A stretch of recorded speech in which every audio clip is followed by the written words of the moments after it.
Here with Heather, I gotta say, I felt like you were bullied all season. How hard was it to sort of keep a positive attitude? I think that after the beginning of the game, it's just something I learned to do. And after that moment, I realized, hey, I am who I am. I have my loved ones back home. I don't give a crud what these people say. And I just started voting them out one after the other, and that made me feel a lot better about myself. That was my next question. Like, was there sort of like, oh, look at me now, right? Like, I made it all the way to the end game. Definitely. I mean, I would never actually shove that in somebody's face, but it definitely made myself feel better at the end of the day, knowing that those people who did all those mean things weren't beside me. And, well, besides Sabrina. But that doesn't matter. Most of them were not. How were you able to sort of like bridge the gap with Sabrina? I felt like you guys were like bitter enemies at the beginning of the game, and then, your embrace with her after you left was like one of the big moments of the season. Yeah. Well, being in the house is really crazy and it's very emotional, and I find that everybody in life deserves a second chance, and I feel like I got to finally see the actual Sabrina and the personal side to her outside of the game, outside of the house, and that's the person that I liked. So I think that's where we finally had a connection. I kept defending the first five while the show was going on because I said, I like players that go in, make an alliance. They never end up getting to the end, but I like that. Do you feel like there's an argument to be made about something like the sloppy seconds, players that sort of react to what's happening at first?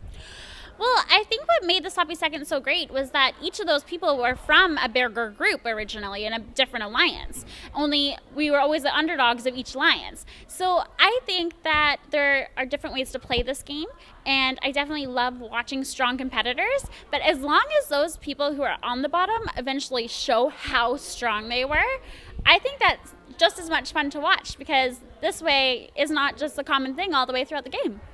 I was surprised that you turned on Adele. I sort of felt like your best play was always keeping Adele around. Can you tell me a little bit about the reasoning behind that?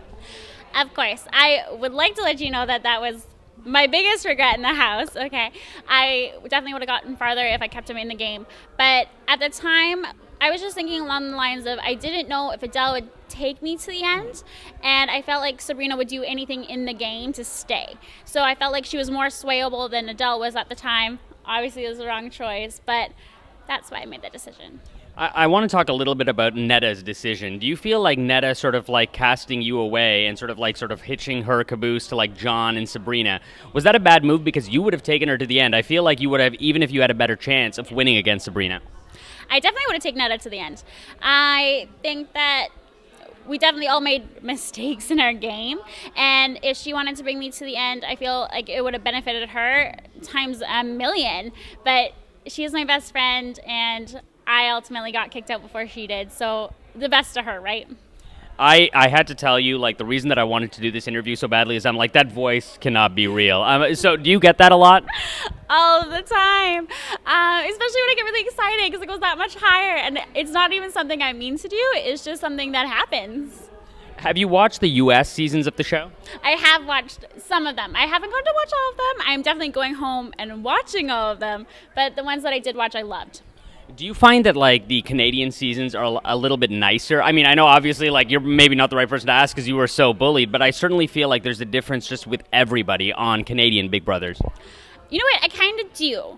I feel like there were times in the house where we're all sitting around and we're like, oh, we're so sorry. No, I'm sorry. No, you're sorry. It's okay. I'm sorry. And I don't think I really ever saw that in the U.S. version, but I also think that the U.S.